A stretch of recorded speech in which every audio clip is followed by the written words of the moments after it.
이 학문을 지금 아무리 얘기해도 부족하지 않은데 최근에 어떤 글을 봤더니 과학자가 쓰신 글인데 인문학의 보편성이 어딨냐? 과학만 보편적이다. 양적으로 측정할 수 있는 과학만 보편적이지 인문학은 질적인 학문이라 개별적이지 보편적이지 않다. 막 지르시더만요. 좋은 밥 먹고 왜 그런 얘기를 막 하시는지 모르겠어요. 도움도 안 될 얘기를. 보편성은 양적, 즉 수량적으로 측정될 때만 생기는 게 아닙니다. 여러분 그분들의 과학 이론보다요. 여러분 속담이 더 오래 간다는 거 아세요? 왜 속담이 더 오래 갈까요? 보편적이니까요. 왜 어디 무슨 속담들 있죠? 백지장도 맞들면 낫다. 맞들면 진짜 나오니까요. 그게 수량적으로 체크돼서 그런 겁니까? 과학화돼서? 아니에요. 경험에서. 보편성은 체험과 개념의 일치에서 옵니다. 이분이 착각하고 계신 거예요. 과학도 이 가설과 실험이 일치될 때만 여러분 보편적이죠. 그게 꼭 수치화돼서 보편적입니까? 수량화되면, 그리고 수량화 안 되면 가짜다. 질적인 학문은 보편적일 수 없다. 이제 좀 말이 안 된 얘기고, 왜 철학은 왜 수로 설명이 안 될까요? 천부경 다 1부터 10까지 수인데요. 이 철학도 보편성을 갖고 있는 학문이고요. 과학보다 더 보편적인 학문입니다. 이해를 못 하시니까, 이런 인문학의 본질이 뭔지 모르시니까 그런 얘기 하신 것 같은데, 여러분 그분이 뭐라고 떠들건 그분의 마음도 이렇게 생겼습니다. 이해되시죠? 보편적이에요. 사람 마음은 다 이렇게 생겼어요. 그래서 그분 안에도 인의지가 있을 거예요. 왜 보편적이냐 아니 떠들려면 시비지심이 있어야 돼요. 그렇게 떠들려면 또 남의 마음을 자기가 헤아려보고 떠드는 거라 측은지심이 있어야 되고, 떠들다가 왜 인문학은 보편성도 없는데 왜 대접받는 거야 해서 분노하는 건 수호지심이고, 또 그렇게 글 정성스럽게 쓰시는 건 또 사양지심이에요. 그분 마음 움직이는 거 안에서 인의지가 다 발견되는데 조금씩 자명하지 않은 부분이 껴서 그렇지.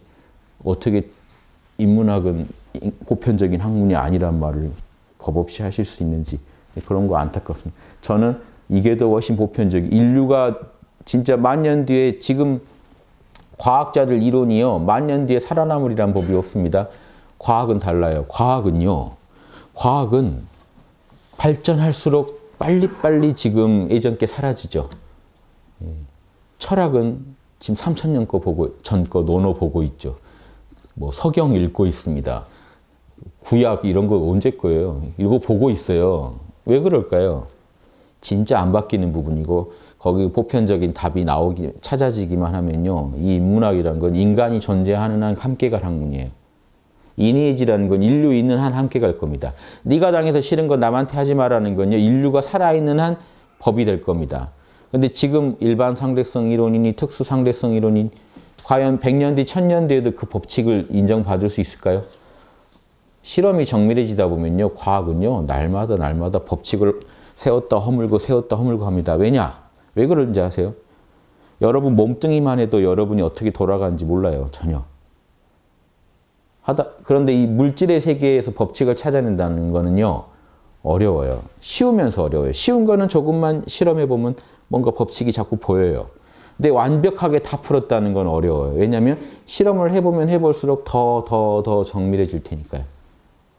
여러분 몸뚱이만 해도 그래요. 여러분 몸뚱이 어떻게 이게 날마다 세포가 자라고 만들어지는지 모르시죠? 잘 사시죠, 그래도. 근데 여러분 몸뚱이만 해도 연구하려고 하면 날마다 법칙을 세웠다 허물었다를 끝없이 하셔야 돼요. 지금 이 몸 하나도 다 연구 못했습니다. 암이 어떻게 걸리는지도 아직 연구가 잘 안 되고 있다고요. 그러면 인간이 우리가 살아있는 동안 제일 자명하게 연구할 수 있는 분야는 뭘까요? 여러분 마음밖에 없어요. 그래서 마음에 대한 연구가 제일 보편적이고 제일 자명해요. 왜냐? 여러분이 바로 실험해 볼 수 있고, 여러분 마음 돌아가는 원리들이요. 그래도 몸뚱이보다 더 파악이 쉽거든요. 거기서 찾아낸 인의의지란 진리들이 얼마나 그럼 보편적일까요? 시대를 막론하고 이거는 반드시 인간이면 알아야 되는 진리거든요.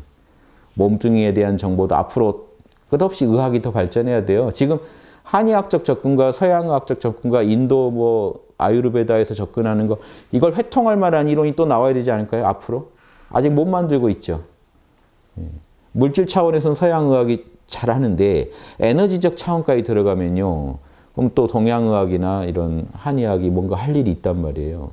그쪽 연구 성과를 또 활용해야 될 거라고요. 나중에 다. 그러니까 이 과학은요. 오히려 과학이 지금 법칙이라고 우기는 것들이요.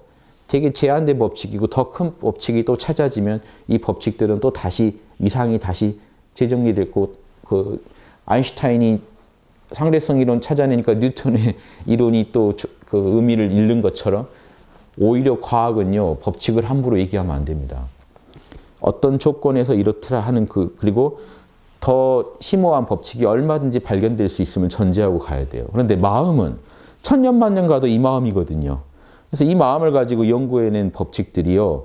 가장 자명하고 우리가 당대의 연구에서 뿌리를 뽑을 수 있는 영역입니다. 몸뚱이 연구만 해도 여러분 돌아가실 때까지 암 치료, 암 원인이 밝혀질지도 모르는 얘기라고요. 어렵죠.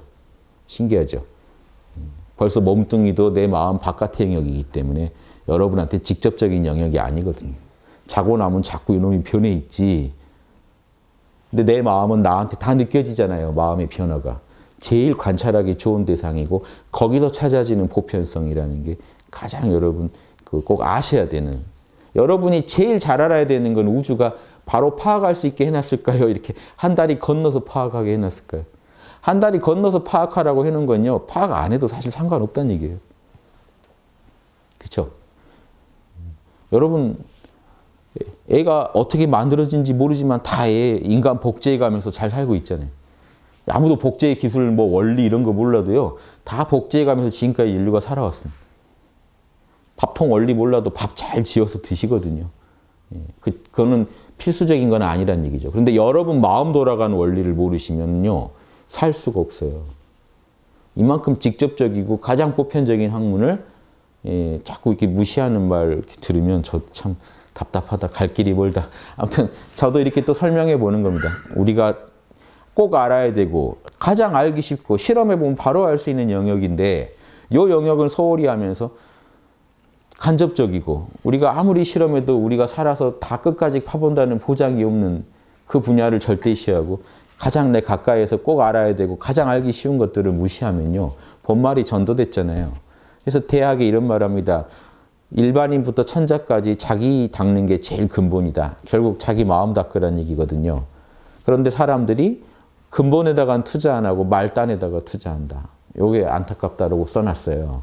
지금 우리 현실이 그렇습니다. 과학이 뭔가 다 해줄 것 같지만요.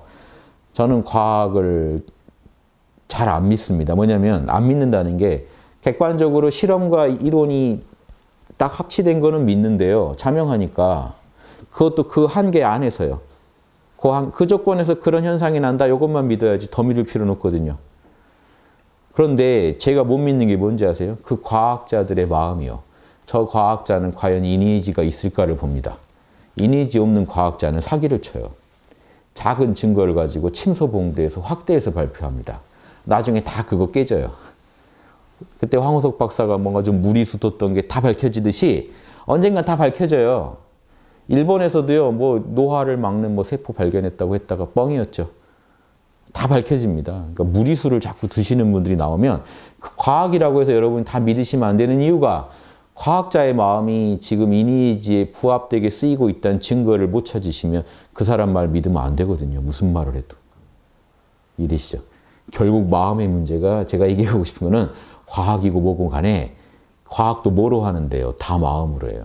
그래서 마음을 자명한 마음, 투명한 마음, 누구나 보편적으로 납득할 수 있는 그런 마음으로 관리하자는 이 이론을 천대하고 객관적인 게 보편적일 거라는 이 막연한 그 생각이 도대체 어디서 나온 겁니까? 그래서 그럼 그분의 그러면 또 이니지를 의심할 수밖에 없죠. 이해되시죠? 제가 지금 한 분 괜히 막 찍어서 비난했지만 그분을 대표로 해서 제가 말씀드린 거예요. 과학이고 뭐건 간에 마음 없으면 안 되고 우린 다 마음으로 합니다. 일체유심이라고 일체를 내 마음을 가지고 우리가 경영하기 때문에 마음 경영법 모르면 다 어긋나요. 아무리 좋은 것도 다 어긋나요. 마음 경영 잘하는 게 제일 인간으로서 의미 있는 일이고 그러면서 과학도 잘하는 게 의미가 있지 과학만 잘하지 마음 경영을 못한다. 그럼 그분의 답을 누가 믿습니까? 그분이 자명하게 실험했다는 증거가 어디 있습니까? 요즘 신문만 보면 뭐 실험했다고 나오죠. 실험 결과 다 틀려요. 오늘 철저히 실험했더니 커피가 몸에 좋다. 내일 철저히 실험했는데 커피가 몸에 안 좋다. 뭐 어쩌란 얘기예요. 답은 간단합니다. 적당히 먹는 수밖에 없어요. 우리는 안 먹을 수도 없고 먹을 수도 없으니까 적당히 먹으면서 살아갈 수밖에 없는 것 같습니다. 그게 제일 자명한 것 같아요. 그분들 못 믿겠다는 말이에요. 또 어디서 돈 됐냐? 실험을 또 어디서 돈 됐냐 따라 달라요. 고기 몸에 괜찮다. 어디서 돈 됐나 했더니 축산업, 뭐 축산 그쪽에서. 안 좋다. 또 이제 채식주의자들이. 그러면 이건 의도도 뻔하고 실험, 그러면 뻔히 보이시지 않으세요? 데이터 중에 자기들 마음에 드는 데이터만 분명히 침소봉됐을 거란 말이에요. 그럼 보살로서는 어떻게 판단해야겠습니까? 둘 다 솔직히 못 믿겠죠. 그들이 했다는 자명한 데이터의 아주 일부만 취해야지 다 취해도 안 된단 말이에요. 그리고 이런 문제가 있을 수 있고 또 이런 부분은 문제인 줄 알았더니 또 문제가 아닐 수도 있고 적당히 취해서 결론은 적당히 먹자라고 내릴 수밖에 없단 말이죠. 이런 어떤 일상에 살아가는 한 모습 안에서도요, 양심으로 한번 접근해 보세요. 그런 문제도 인문학 릴레이 하시듯이 육바라밀로 한번 풀어보세요. 이게 어디든지 이니에지 들어가면 자명해지고요. 이니에지 빠지면요, 답이 없어집니다. 과학 하는데 과학도 철저한 그 과학자들의 어떤 편견에 기반한 경우가 진짜 많습니다. 이미 데이터를요, 난 특정 데이터가 나오길 바라고 실험을 한단 말이죠. 그게 반영돼요, 실제로. 그러니까 이게 우리가 과학자의 이니에지를 못 믿기 전에는 그분들이 연구한 성과도 사실은 우리가 의심해 봐야 된단 말이죠. 이게 현실인데 뭐가 더 보편적입니까? 우리 마음 투명하게 이니에지로 씁시다 하는 그 얘기를 하는 인문학에서 그걸 배워야 됩니다. 예, 아무튼 뭐 그분 덕에 재미난 얘기 더 했습니다.